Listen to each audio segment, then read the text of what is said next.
श्री शिवाय नमस्तुभ्यम हर हर महादेव भक्त। वो 5 जरूरी बातें जिन्हें अगर आपने इस सावन नजरअंदाज कर दिया तो माता पार्वती आपके घर से रूठ कर जा सकती है और दरिद्रता का साया आपके परिवार पर मंडराने लगेगा। महाराज, सावन का महीना आते ही घर घर में एक अलग ही उत्साह देखने को मिलता है। हर आंगन में तुलसी माता की पूजा शुरू हो जाती है। हर सुबह हाथ जोड़कर जल चढ़ाया जाता है, शाम को दीपक जलाया जाता है। लेकिन क्या आपको पता है कि यही तुलसी जो हर घर की शोभा है, जो हर परिवार की आस्था का केंद्र है, अगर गलत तरीके से पूजी जाए तो वही घर को कंगाल भी बना सकती है। एक छोटी सी भूल, एक गलत समय पर चढ़ाया गया जल और आपकी बरसों की मेहनत, आपकी सुख समृद्धि पल भर में मिट्टी में मिल सकती है। भक्तों, जरा सोचिए, अगर आपकी कोई सच्ची सेवा, कोई अच्छी नीयत वाला काम गलत तरीके से किया जाए तो क्या उसका पूरा फल मिल पाएगा? बिल्कुल नहीं। ठीक इसी तरह तुलसी की पूजा भी है। ये जितनी सरल दिखती है उतनी ही नियमों से बंधी हुई भी है और यही नियम आज हम एक एक करके समझने वाले हैं। शास्त्रों में तुलसी को साधारण पौधा नहीं बल्कि साक्षात देवी का दर्जा दिया गया है और जब देवी की पूजा में लापरवाही होती है तो उसका फल भी उल्टा ही मिलता है। हमारे बड़े बुजुर्ग हमेशा कहते थे कि तुलसी की सेवा जितनी सरल दिखती है उतनी ही गहरी और नियमों से बंधी हुई भी है। और सच पूछिए तो आज के समय में जब हर कोई जल्दबाजी में जीता है, यही छोटे छोटे नियम धीरे धीरे भुला दिए गए हैं। यही वजह है कि बहुत से घरों में तुलसी का पौधा होते हुए भी वहां वो बरकत नहीं दिखती जो दिखनी चाहिए। साल 2026 में सावन का यह पावन महीना 30 जुलाई गुरुवार से आरंभ होकर 28 अगस्त शुक्रवार को श्रावण पूर्णिमा के साथ समाप्त होगा और इसी दिन रक्षाबंधन का पर्व भी मनाया जाएगा। इस बार सावन में कुल 4 सोमवार पड़ रहे हैं। पहला सोमवार 3 अगस्त को, दूसरा 10 अगस्त को, तीसरा 17 अगस्त को और चौथा तथा अंतिम सोमवार 24 अगस्त 2026 को पड़ेगा। भक्तों, यही वो पवित्र समय है जब भगवान शिव की आराधना के साथ साथ माता तुलसी की सेवा का भी महत्व कई गुना बढ़ जाता है। पूरे उत्तर भारत में इस दौरान शिवालय में भीड़ उमड़ती है, कांवड़ यात्राएं निकलती हैं और घर घर में विशेष पूजा पाठ का सिलसिला शुरू हो जाता है। इसी महीने में हरियाली, अमावस्या, नाग पंचमी और सावन, शिवरात्रि जैसे पर्व भी पड़ते हैं जिनका अपना अलग ही धार्मिक महत्व है। कहीं मंगला गौरी व्रत रखा जाता है तो कहीं सुहागन महिलाएं अपने पति की लंबी आयु के लिए विशेष पूजा करती है। इस पूरे माहौल में जब चारों तरफ भक्ति और श्रद्धा का वातावरण बना हुआ हो तो घर के आंगन में लगी तुलसी की सेवा भी उतनी ही श्रद्धा से होनी चाहिए, क्योंकि यही वो समय है जब हर छोटी बड़ी पूजा का फल कई गुना बढ़कर मिलता है। ऐसे पावन महीने में अगर हमने तुलसी माता की सेवा में कोई भूल कर दी तो उसका असर सामान्य दिनों से भी कहीं ज़्यादा गहरा पड़ सकता है। भक्तों, तुलसी की सही सेवा करने से आपका घर कैसे धन धान्य से भर सकता है। माताओं बहनों, मैं आपसे बड़े विनम्र भाव से निवेदन करता हूं कि इस वीडियो को बीच में कहीं से मत छोड़िएगा। अगर आपने बीच का कोई हिस्सा छोड़ दिया तो हो सकता है वही सबसे जरूरी उपाय आपसे छूट जाए और आगे चलकर आपको इसका पछतावा हो। इसलिए धैर्य के साथ शांत मन से पूरे ध्यान से इस वीडियो को अंत तक जरूर देखिए ताकि तुलसी माता की कृपा आपके और आपके पूरे परिवार के ऊपर सदा बनी रहे। भक्तों, इससे पहले कि हम आगे बढ़ें, एक छोटी सी बात आपसे साझा करना चाहता हूँ। अक्सर लोग पूछते हैं कि आखिर घर में कौन सी तुलसी लगानी चाहिए, क्योंकि बाजार में तुलसी की कई किस्में मिलती है। हमारी परंपरा में मुख्य रूप से 2 तरह की तुलसी का जिक्र मिलता है। एक रामा तुलसी जिसकी पत्तियां हल्के हरे रंग की होती है और दूसरी श्यामा तुलसी जिसकी पत्तियां थोड़ी गहरे बैंगनी रंग की झलक लिए होती है। दोनों ही तुलसी को पूजनीय माना जाता है, लेकिन घर की पूजा और नियमित सेवा के लिए रामा तुलसी को अधिक प्रचलित और शुभ माना जाता है। अगर आपके घर में अभी तक तुलसी का पौधा नहीं है तो इस सावन के पावन महीने में एक अच्छा शुभ मुहूर्त देखकर तुलसी जरूर लगाइए। इसे नई शुरुआत के रूप में देखा जा सकता है। चलिए, तो सबसे पहले उस मूल प्रश्न की बात करते हैं जिसे जानने के लिए आप यहाँ तक आए हैं। आखिर तुलसी में किस तरह का जल कभी नहीं चढ़ाना चाहिए और किन बातों का ध्यान रखकर आप अपने घर में स्थायी रूप से माँ लक्ष्मी को बसा सकते हैं। शास्त्रों में यह बात बार बार दोहराई गई है कि जिस घर के आंगन में तुलसी का हरा भरा पौधा लहलाता है वहाँ साक्षात माँ लक्ष्मी स्वयं वास करती है। ये कोई साधारण कहावत भर नहीं है बल्कि सदियों से चली आ रही एक गहरी आस्था है जिसे हमारे पूर्वज पीढ़ी दर पीढ़ी आगे बढ़ाते आए। जो परिवार तुलसी की सेवा पूरी श्रद्धा और सही विधि से करता है उस परिवार पर धन की देवी की कृपा हमेशा बनी रहती है। वहाँ किसी भी तरह की कमी नहीं आती।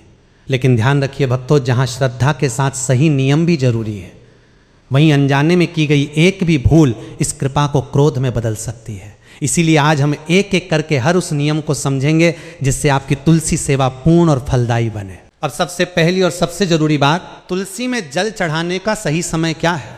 कई माताएं और बहनें सुबह उठते ही बिना स्नान किए या फिर देर दोपहर में जब भी थोड़ा समय मिल जाए तुलसी को जल दे देती है।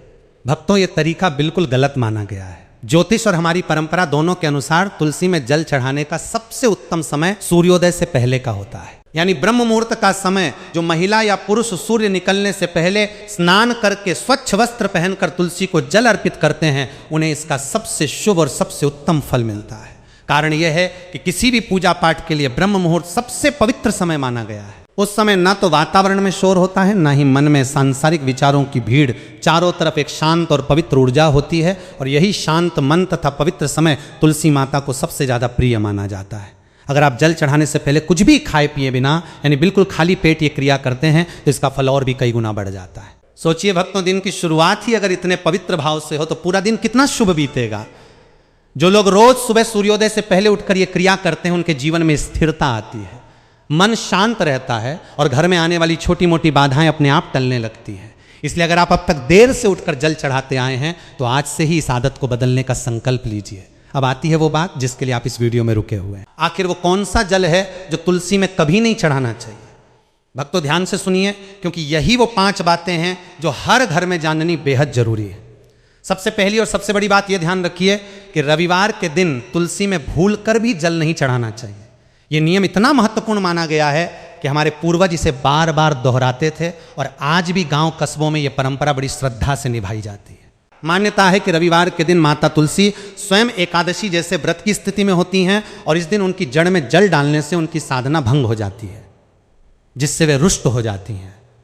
इसी तरह रविवार को तुलसी के पत्ते तोड़ना भी वर्जित माना गया है। इसलिए अगर आपको पूजा के लिए तुलसी पत्र चाहिए तो उन्हें एक दिन पहले ही यानी शनिवार को तोड़कर संभाल कर रख लीजिए। लेकिन रविवार की सुबह भूल कर भी तुलसी के पास कैंची या नाखून लेकर मत जाइए।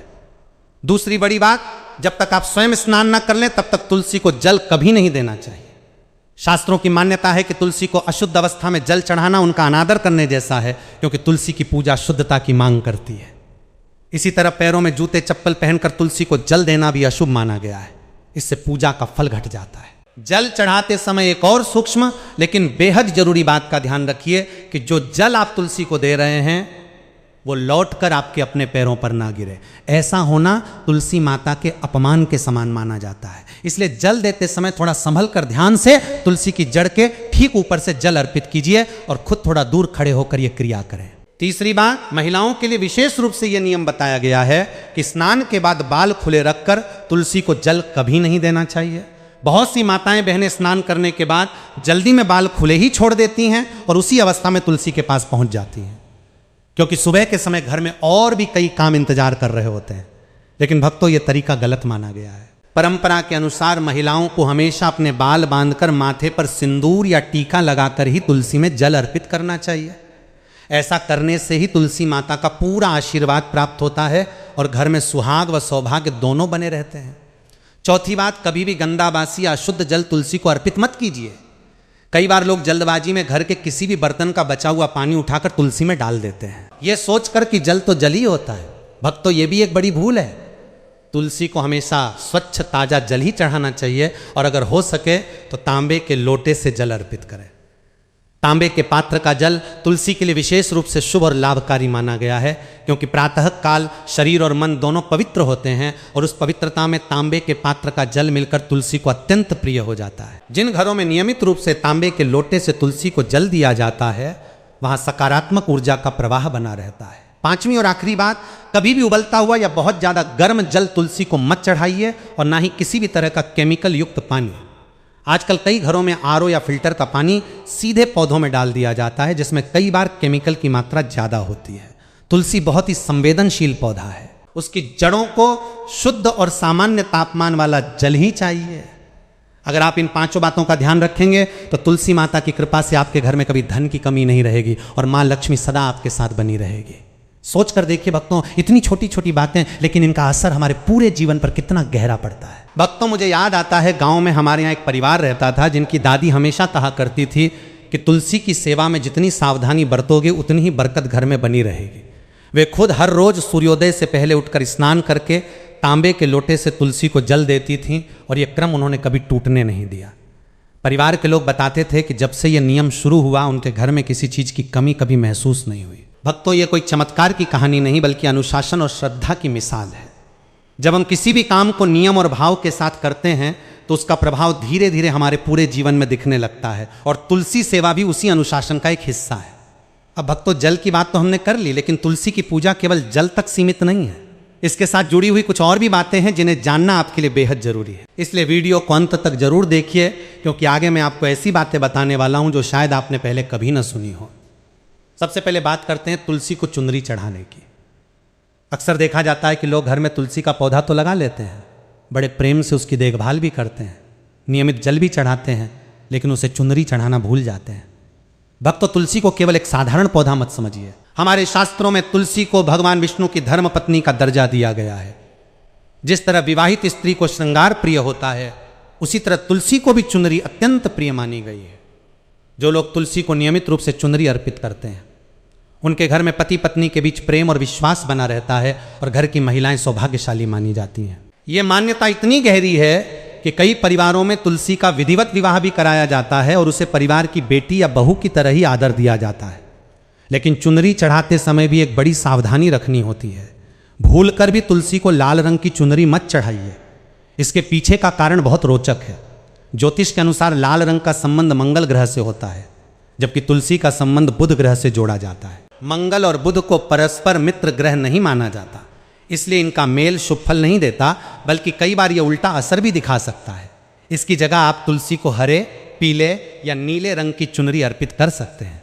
यह रंग तुलसी के अनुकूल ग्रहों शुक्र और शनि से मेल खाते हैं और शुभ फल देते हैं। एक बात और, कभी भी पुरानी या फटी हुई चुनरी तुलसी को मत बांधिए।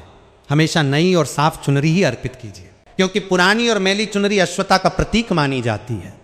और अगर आप सोच रहे हैं कि चुनरी बदलने का सबसे उत्तम दिन कौन सा है, तो भक्तों, एकादशी का दिन इसके लिए सबसे उपयुक्त माना गया है। किसी भी एकादशी पर नई चुनरी लाकर उसे तुलसी माता को अर्पित कीजिए। इससे आपको कई गुना अधिक पुण्य फल की प्राप्ति होगी।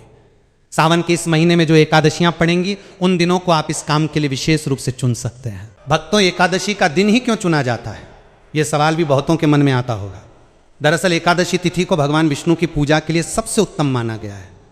और चूंकि तुलसी को स्वयं विष्णु प्रिया कहा जाता है, इसलिए इसी दिन उन्हें नई चुनरी अर्पित करने की परंपरा बनी। जो लोग एकादशी का व्रत रखते हैं, वे इस दिन तुलसी की विशेष पूजा भी करते हैं, दीप जलाते हैं और परिवार की सुख समृद्धि की कामना करते हैं। अगर आप व्रत ना भी रखें, तब भी इस दिन तुलसी को स्नान कराकर नई चुनरी पहनाना और दीपक जलाना अपने आप में एक संपूर्ण पूजा मानी जाती है। एक और बात यहां जोड़ना चाहूंगा, तुलसी का विवाह भी हमारी परंपरा में अत्यंत महत्वपूर्ण माना गया है। जिन घरों में समय समय पर तुलसी विवाह का आयोजन किया जाता है, वहां के लोगों के जीवन के कई कष्ट धीरे धीरे कम होते जाते हैं और सांसारिक जीवन सुख से बीतता है। ऐसी मान्यता प्रचलित है। अब बात करते हैं उन चीजों की जिन्हें गलती से भी तुलसी के पास नहीं रखना चाहिए। ध्यान से समझिए भक्तों, क्योंकि यही वो छोटी छोटी लापरवाहियां है जो अनजाने में हमारे घर की सुख शांति छीन लेती हैं और हमें पता भी नहीं चलता कि गलती कहां हो रही है। तुलसी के पौधे के पास कभी भी जूते हाइफन चप्पल या झाड़ू हाइफन पोछा नहीं रखना चाहिए। यह तुलसी माता के प्रति गहरा अनादर माना जाता है और जिस स्थान की पवित्रता से घर का वातावरण जुड़ा होता है, वहां ऐसी चीजें रखना बिल्कुल उचित नहीं। इसी तरह तुलसी के आसपास थूकना भी घोर अनर्थ का कारण बनता है। इससे बचकर रहना चाहिए। तुलसी के पास जल से भरा हुआ कोई पात्र भी नहीं रखना चाहिए और दीपक जलाने के बाद बुझा हुआ दीपक वहीं छोड़ना भी अशुभ माना गया है। इसलिए पूजा पूरी होते ही दीपक को वहां से हटा दीजिए। जिस भी स्थान पर तुलसी का पौधा हो, उस जगह को हमेशा साफ सुथरा रखिए। वहां किसी तरह की गंदगी या कूड़ा कचरा नहीं जमा होने देना चाहिए, क्योंकि साफ सफाई वाले स्थान पर ही देवी देवताओं का वास माना जाता है। एक और जरूरी बात, तुलसी के गमले में भूलकर भी शिवलिंग या गणेश जी की प्रतिमा मत रखिए और ना ही उसी गमले में कोई और पौधा लगाइए। तुलसी के पौधे के पास कभी भी गीले कपड़े सुखाने के लिए मत टांगिए, क्योंकि कपड़ों से टपकने वाला गंदा पानी तुलसी की जड़ों पर गिर सकता है, जो अत्यंत अशुभ माना जाता है। और सबसे जरूरी बात, तुलसी के पत्तों को कभी भी नाखून से मत तोड़े, इससे तुलसी माता का अपमान होता है। इसकी बजाय हल्के हाथों से डंठल सहित पत्ता तोड़ना चाहिए। पत्ता तोड़ने से पहले तुलसी माता से मन ही मन क्षमा और अनुमति मांग लेनी चाहिए। यह छोटा सा भाव भी पूजा को और अधिक संपूर्ण बना देता है। अगर तुलसी के पत्ते सूख कर स्वयं गिर जाएं, तो उन्हें कूड़ेदान में फेंकने की बजाय तुलसी की मिट्टी में ही दबा देना चाहिए। इसे अशुभ नहीं बल्कि पौधे को वापस लौटाने जैसा माना जाता है। भक्तों, तुलसी के पास कांटेदार पौधे भी भूलकर मत रखिए। खास तौर पर नाकनी जैसे पौधे, जिन्हें आजकल लोग सजावट के लिए घर में रखते हैं, वे तुलसी के पास रखना बिल्कुल वर्जित है। ऐसे पौधे तुलसी की सकारात्मक ऊर्जा को खत्म कर देते हैं और घर के वातावरण में नकारात्मकता फैलाते हैं, ऐसी मान्यता है। इसके विपरीत अगर आप तुलसी के पास केले का पेड़ लगाते हैं तो यह अत्यंत शुभ माना जाता है। केले के पेड़ में स्वयं भगवान विष्णु का वास माना गया है और जिस स्थान पर विष्णु भगवान का वास होता है वहां मां लक्ष्मी स्वयं चल कर आती हैं, यही परंपरागत विश्वास है। इसलिए अगर आपके घर में जगह हो तो तुलसी के पास एक केले का पौधा जरूर लगाइए। ये जोड़ घर की सुख समृद्धि को कई गुना बढ़ा देती है। अब एक ऐसी बात जो सुनने में बहुत गंभीर लगेगी लेकिन इसे जानना उतना ही जरूरी है। घर में तुलसी का पौधा कभी सूखना नहीं चाहिए। हमारे शास्त्रों में यह मान्यता है कि तुलसी का सूख जाना आने वाले किसी संकट या विपत्ति का संकेत माना जाता है।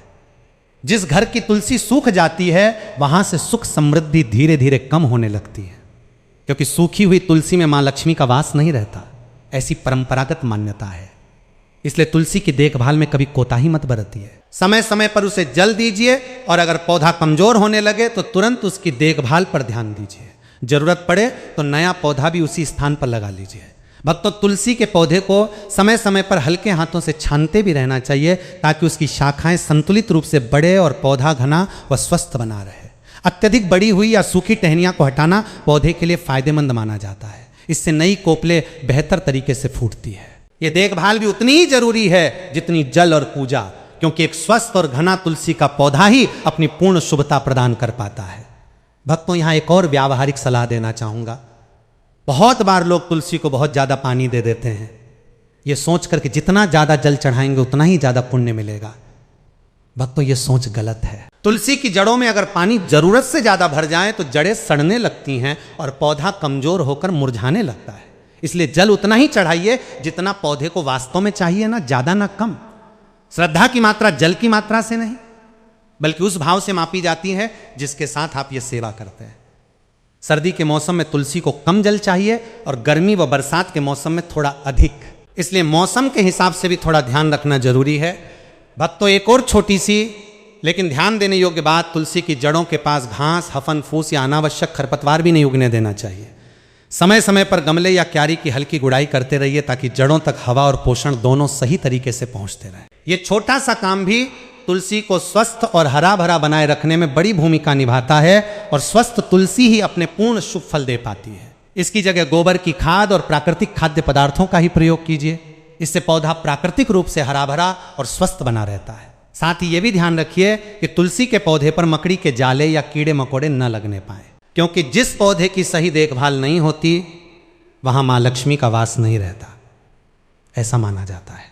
तुलसी का पौधा घर में कहाँ लगाना चाहिए यह भी बहुत मायने रखता है। इसे हमेशा घर के आगे के हिस्से में पूर्व या उत्तर दिशा में लगाना सबसे शुभ माना गया है। भूलकर भी इसे नाली के पास, बाथरूम के आसपास या किसी गंदी जगह पर मत लगाइए, वरना गंदा पानी तुलसी की जड़ों में जा सकता है, जो अत्यंत अशुभ माना जाता है। इसी तरह तुलसी के गमले की मिट्टी के लिए भी शमशान की या किसी गंदे स्थान की मिट्टी का उपयोग कभी मत कीजिए। इससे तुलसी माता रुष्ट हो जाती हैं और पौधा धीरे धीरे मुरझाने लगता है। ऐसी परंपरागत मान्यता है। हमेशा साफ, उपजाऊ और सामान्य बगीचे की मिट्टी तुलसी के लिए उपयोग कीजिए। एक और बात ध्यान देने योग्य है, तुलसी के गमले या क्यारी के आसपास बहुत ज्यादा अंधेरा भी नहीं होना चाहिए। तुलसी को पर्याप्त धूप और खुली हवा चाहिए, इसलिए इसे किसी बंद कोने में या ऐसी जगह मत रखिए जहां दिन भर छाया बनी रहे। साथ ही घर के मुख्य द्वार के पास तुलसी का होना विशेष रूप से शुभ माना जाता है, क्योंकि मान्यता है कि यह घर में आने वाली नकारात्मक ऊर्जा को द्वार पर ही रोक देती है और केवल सकारात्मकता को भीतर आने देती है। भक्तों, एक बहुत ही रोचक और शुभ बात आपको बताता हूं। अगर आपके घर में लगी तुलसी से खुद ब खुद और भी नए तुलसी के पौधे उगने लगे तो इसे बहुत बड़ा शुभ संकेत माना जाता है।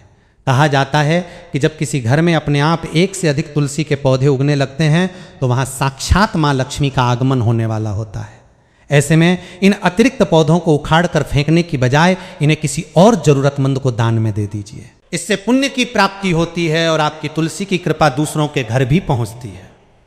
भक्तों, यहां एक बात और स्पष्ट कर देना चाहता हूं जो अक्सर लोगों के मन में उलझन पैदा करती है। बहुत से लोग सोचते हैं कि तुलसी की पूजा केवल महिलाओं का काम है, पुरुषों को इससे कोई लेना देना नहीं। भक्तों, यह सोच बिल्कुल गलत है। घर के पुरुष सदस्य भी अगर नियमित रूप से तुलसी को जल अर्पित करें, दीपक जलाएं और उसकी देखभाल में हाथ बटाएं तो इसका फल पूरे परिवार को समान रूप से मिलता है। बल्कि कई विद्वान तो ये भी कहते हैं कि जब घर के सभी सदस्य मिलकर तुलसी की सेवा में भाग लेते हैं तो परिवार में आपसी प्रेम और सामंजस्य और भी मजबूत होता है। इसलिए ये जिम्मेदारी किसी एक व्यक्ति की नहीं बल्कि पूरे परिवार की साझा श्रद्धा का विषय होनी चाहिए। एक और महत्वपूर्ण बात, बच्चों को भी छोटी उम्र से ही तुलसी के महत्व के बारे में बताना चाहिए। जब बच्चे देखते हैं कि उनके माता पिता दादा दादी सुबह उठकर पहले तुलसी को प्रणाम करते हैं, जल चढ़ाते हैं, तो यह संस्कार अपने आप उनके भीतर भी पनपने लगता है। यही संस्कार आगे चलकर उन्हें अपनी संस्कृति और परंपरा से जोड़े रखने में मदद करते हैं और ये एक ऐसी विरासत है जो पीढ़ी दर पीढ़ी आगे बढ़ती रहनी चाहिए। अब बात करते हैं शालिग्राम की, जिसका तुलसी के साथ बहुत गहरा संबंध बताया गया है। अगर आप अपने तुलसी के गमले में शालिग्राम भी रखते हैं तो इसका प्रभाव कई गुना बढ़ जाता है, ऐसी मान्यता है। शालिग्राम को भगवान विष्णु का निराकार स्वरूप माना जाता है। ये एक विशेष प्रकार का काले रंग का पत्थर होता है जो मुख्यतः नेपाल की गंडकी नदी में पाया जाता है। मान्यता है कि यह पत्थर स्वयंभू होता है, यानी इसकी प्राण प्रतिष्ठा करने की आवश्यकता नहीं पड़ती, यह स्वयं ही सिद्ध माना जाता है। जिस घर में शालिग्राम की नियमित पूजा होती है वहां धन संबंधी परेशानियां धीरे धीरे दूर होने लगती है, ऐसी परंपरागत आस्था